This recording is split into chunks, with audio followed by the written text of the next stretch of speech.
بسم اللہ الرحمن الرحیم۔ السلام علیکم ورحمۃ اللہ وبرکاتہ۔ ناظرین، ایک مرتبہ کلمہ طیبہ پڑھ لیجیے۔ فجر میں کیسے اٹھیں؟ اکثر اوقات لوگوں کو فجر کے وقت اٹھنا بہت مشکل لگتا ہے، اور خاص کر کے سردیوں کی راتوں میں۔ تو ناظرین، اس ویڈیو میں جانیے کہ فجر میں کس طرح ہم بآسانی اٹھ سکتے ہیں۔ سچے دل سے اللہ تعالیٰ سے دعا کریں۔ دعا کے ساتھ صبح اٹھنے کا پختہ ارادہ کیا جائے، یعنی رات میں ہی ہمیں ارادہ کر لینا ہے کہ اللہ پاک مجھے فجر میں ضرور اٹھائیے گا، یا ہماری آنکھ آسانی سے کھل جائے۔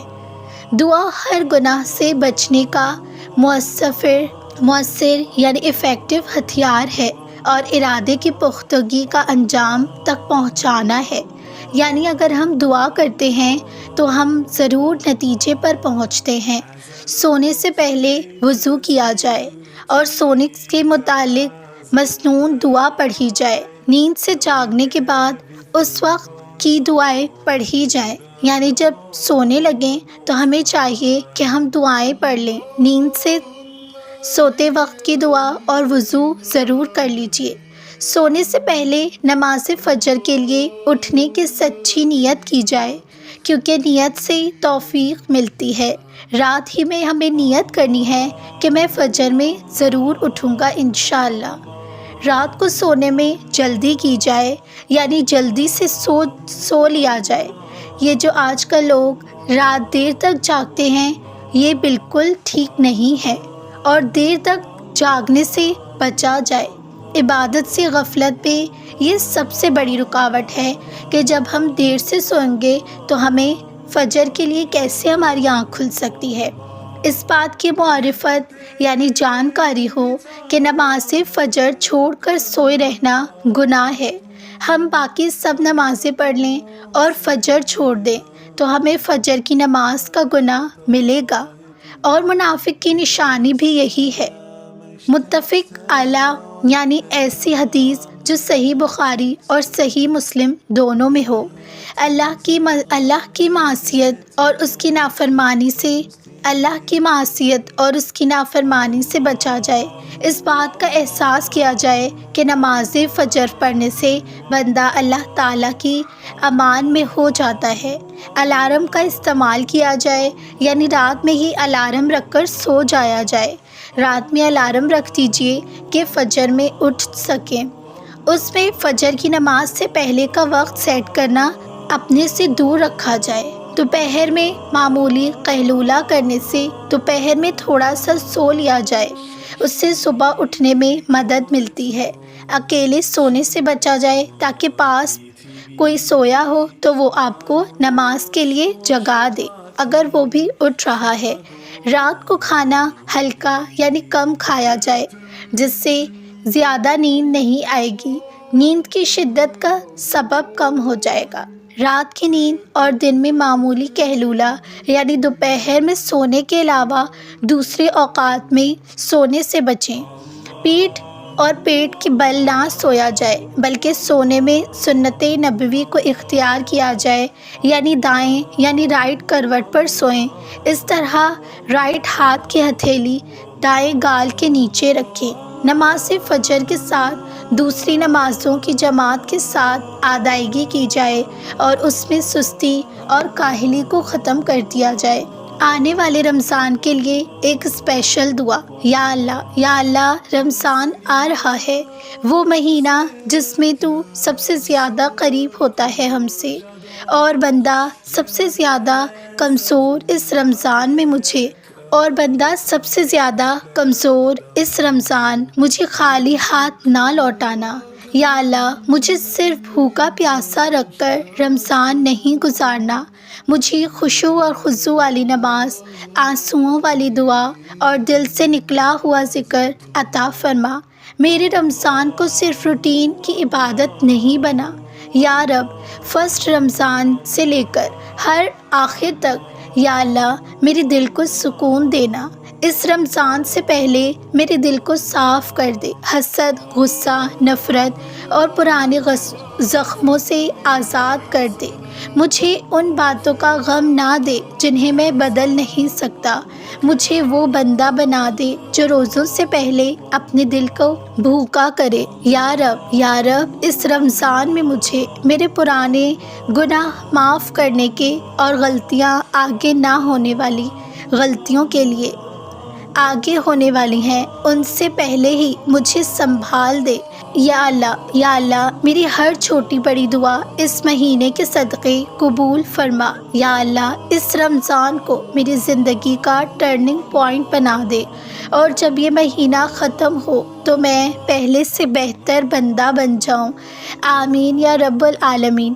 اگر یہ دعا دل کو چھو جائے تو آمین ضرور لکھیے۔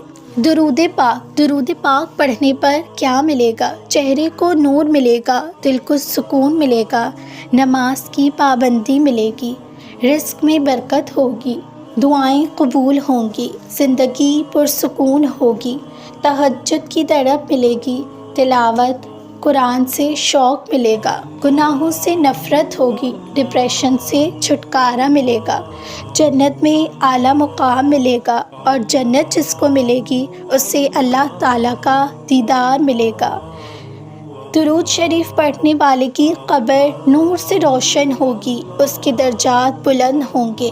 نبی پاک صلی اللہ علیہ وسلم کل بروز قیامت اس کی شفاعت کریں گے۔ اللہ تعالیٰ اور نبی پاک صلی اللہ علیہ وسلم کی محبت نصیب ہوگی، بگڑے کام سنور جائیں گے، خاتمہ ایمان پر ہوگا۔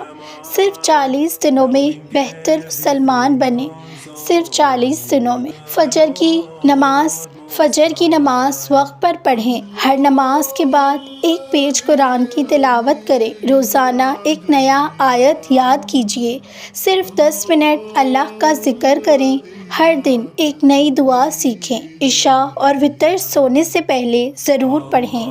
اپنے دن پر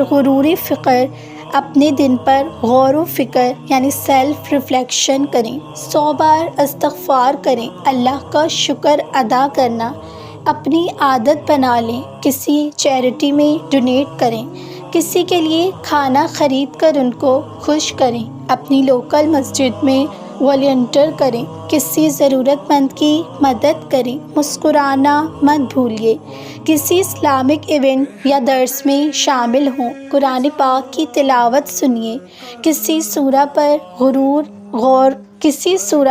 غور کریں، اپنا فیوریٹ آیا اپنے دوستوں کے ساتھ شیئر کیجیے، رمضان میں قرآن ختم کرنے کا ارادہ کریں، 5 وقت کی نماز وقت پر پڑھنے کا پکا وعدہ کریں، سنت کے مطابق سوموار اور جمعرات کا روزہ رکھنے کی عادت بنائیں، کوئی اسلامک کتاب پڑھیں، غیبت اور چغلی سے بچیں، سوشل میڈیا کا استعمال کم کریں، صرف اچھے اور انسپائریشن اکاؤنٹس فالو کریں، قدرت یعنی نیچر میں وقت گزار کر اللہ کی قدرت پر سوچیے، اپنے گھر والوں کے ساتھ وقت گزارنا ڈیلی روٹین کا حصہ بنائیں، رات کو سونے سے 1 گھنٹہ پہلے فون اور ڈیجیٹل چیزوں سے دور ہو جائیے، اللہ کے نام پر اور اس کے صفات یعنی ایٹریبیوٹس پر سوچیے، اپنے لیے اور دوسرے لوگوں کے لیے زیادہ سے زیادہ دعائیں کیجیے، رمضان کے لیے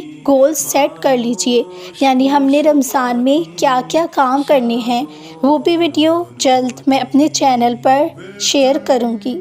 اپنے گھر والوں کے لیے کھانا بنائیں، اپنی گزاری ہوئی غلطیوں کی معافی مانگیں، اللہ پاک سے زیادہ معافی طلب کیجیے، جن لوگوں نے دکھ دیا ہو ان کو معاف کریں، ہر چیز میں صبر کی عادت ڈالیں، کوئی اسلامک شو یا لیکچر دیکھیں، روز ایک نیا سنا عمل اپنانے کی کوشش کریں، اسلامی تاریخ اور پیغمبروں کے بارے میں جانیں، اپنے گھر کی صفائی کریں اور غسل کریں، دل سے توبہ کریں اور اپنی زندگی بہتر بنائیے۔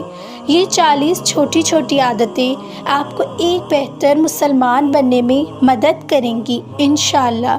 اگر یہ فائدہ مند لگی تو ماشاءاللہ لکھ کر کمنٹ ضرور کیجیے، دوستوں کے ساتھ شیئر کیجیے، اور ایسے ہی انسپائرنگ اسلامک کانٹینٹ کے لیے مسلمہ وائس کو ضرور سبسکرائب کیجیے۔ میرے انسٹاگرام کو بھی فالو کر لیجیے۔ جزاک اللہ خیرن۔